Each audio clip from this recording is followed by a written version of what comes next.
জয় শ্রীকৃষ্ণ। রাধে রাধে।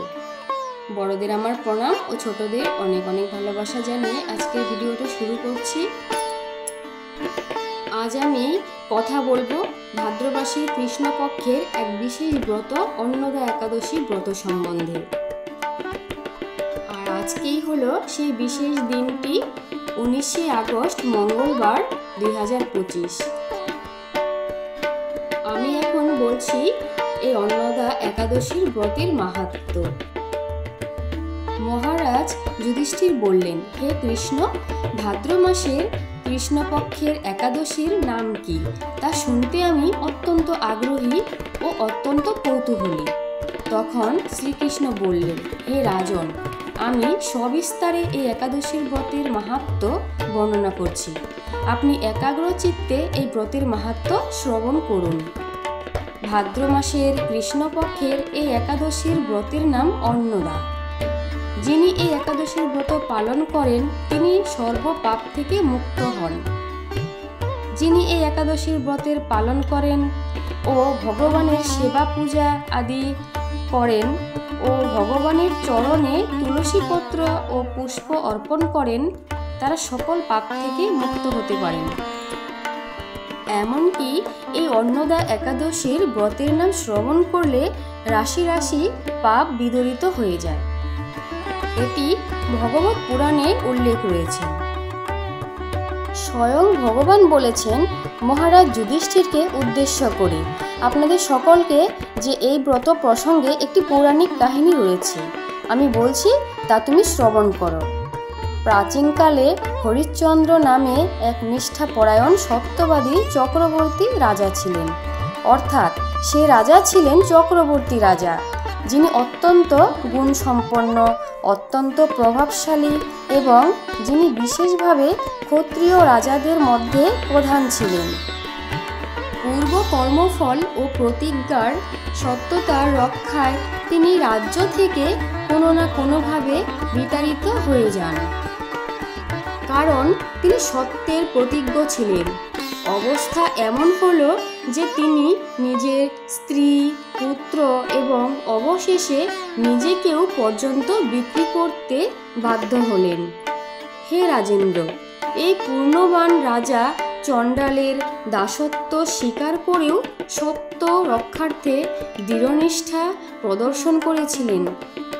কিভাবে সত্য সবসময় রক্ষা করতে হয়, সততার পরিচয় দিয়েছিলেন তিনি।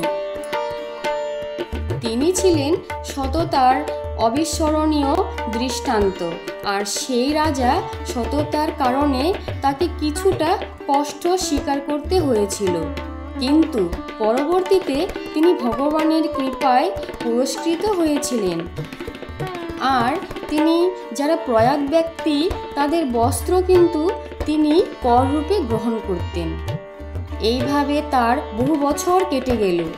দুঃখ সাগরে নিমজ্জিত হয়ে কি করি, কোথায় যাই, কিভাবে আমি এই অবস্থা থেকে উদ্ধার পাই, এই চিন্তায় সেই রাজা দিন রাত্রি বিভোর হলেন। এমন সময় দৈবক্রমে বড় দুঃখে দুঃখী গৌতম ঋষি রাজার কাছে গেলেন। রাজা মুনিকে দর্শন করে ভক্তি ভরে প্রণাম করলেন। করজোড়ে তার সামনে দাঁড়িয়ে একে একে নিজের সমস্ত কথা সে মুনির কাছে, গৌতম ঋষির কাছে জানালেন। রাজার দুঃখের কথা শুনে মুনিবর বিস্ময়াপন্ন হলেন, অবাক হয়ে গেলেন। অত্যন্ত ব্যথিত হয়ে সেই মুনি রাজাকে বললেন যে ভাদ্র মাসে কৃষ্ণপক্ষের একাদশীর ব্রতের নাম অন্নদা একাদশী। আপনি এই ব্রত নিষ্ঠা সহকারে পালন করুন। এই ব্রতের প্রভাবে আপনার সমস্ত পাপ দূরীভূত হবে। আপনার ভাগ্যবশত আগামী 7 দিন পরেই এই একাদশীর আবির্ভাব হবে।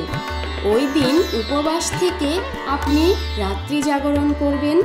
এইভাবে ব্রত উদযাপনে আপনার সমস্ত পাপ দূরীভূত হবে। হে রাজন, আপনার পুণ্য প্রভাবে আমি এখানে এসেছি, জানবেন। আপনার সেই পুণ্য, আপনার সেই সৌভাগ্যের ফলেই কিন্তু আপনি আমাকে এখানে পেয়েছেন, আমি এখানে এসেছি। সেটি আপনি জানবেন। এই কথা বলে গৌতম মুনি অন্তর্হিত হলেন, চলে গেলেন। ঋষি মুনির উপদেশ মতো তিনি শ্রদ্ধা সহকারে এই একাদশীর ব্রত পালন করলেন, আর তার ফলে সমস্ত পাপ দূরীভূত হলো। ভগবান বলছেন যুধিষ্ঠির মহারাজকে, হে মহারাজ, এই ব্রতের প্রভাব শ্রবণ করুন। যথাবিধি এই ব্রত পালনে বহু বছরের দুঃখ ভোগের অবসান হয়। অনেকে রয়েছেন যে অনেক বছর যাবৎ দুঃখ ভোগ করছেন, কিন্তু আপনার সেখানে দোষ নেই, কিন্তু এই ব্রত সঠিকভাবে পালন করলে সেই দুঃখ ভোগের অবসান হয়। ভগবান স্বয়ং বলেছেন, এই ব্রত পালনের প্রভাবে রাজা হরিশ্চন্দ্রের সকল দুঃখ সমাপ্ত হলো। পুনরায় তিনি স্ত্রীকে ফিরে পেলেন এবং তার সেই পুত্রও কিন্তু জীবিত হলো। আর তখন আকাশ থেকে দেবগণ ও সকল দেবতাগণ বাদ্য বাজাতে লাগলো এবং পুষ্প বর্ষণ করলেন। পুষ্পবৃষ্টি হলো ও তার সকল নগরবাসী সহ স্বর্গে গমন করলেন। যে মানুষ নিষ্ঠা সহকারে এই একাদশী ব্রত পালন করেন, তিনি ভগবান শ্রীহরির চরণে ভক্তি লাভ করেন। তাহলে আমরা সবাই কিন্তু একাদশীর মাধ্যমে ভক্তি লাভ করতে পারব। ভক্তি লাভ করে অবশেষে দিব্যধামে গমন করতে পারেন। অর্থাৎ ভগবান স্বয়ং বলেছেন, একাদশীর ব্রত পালনের ফলে ও ভগবানের পূজা অর্চনা করে আমরা ভক্তি লাভ করে অবশেষে দিব্যধামে ভগবত ধামে প্রত্যাবর্তন করতে পারব। এই অন্নদা একাদশীর ব্রতের মাহাত্ম্য পাঠ ও শ্রবণ করলে অশ্বমেধ যজ্ঞের ফল লাভ হয়। আর এইভাবে ভগবান এই অন্নদা একাদশীর মাহাত্ম্য কথা বর্ণনা করেছেন। আর অত্যন্ত মাহাত্ম্যপূর্ণ এই অন্নদা একাদশীর ব্রত আপনারা সকলে পালন করবেন। 19শে আগস্ট 2025 মঙ্গলবার, পরদিন অর্থাৎ বুধবার এই অন্নদা একাদশীর ব্রতের পালনের সময় সকাল 5:15 থেকে শুরু, 9:30 পর্যন্ত পালনের সঠিক সময়। তাহলে এই ছিল অন্নদা একাদশীর ব্রতের মাহাত্ম্য কথা ও ব্রতের সঠিক পালনের সময়। আমার এই ভিডিওটি যদি আপনাদের কাছে ভালো লেগে থাকে তাহলে একটা লাইক, কমেন্ট, শেয়ার ও সাবস্ক্রাইব করে আমার পাশে থাকবেন। আর যদি ভুল হয়ে থাকে তাহলে ক্ষমা করে দেবেন। সবাই ভালো থাকবেন, সুস্থ থাকবেন। দেখা হচ্ছে পরবর্তী আবার অন্য নতুন কোনো ভিডিওতে। হরে কৃষ্ণ।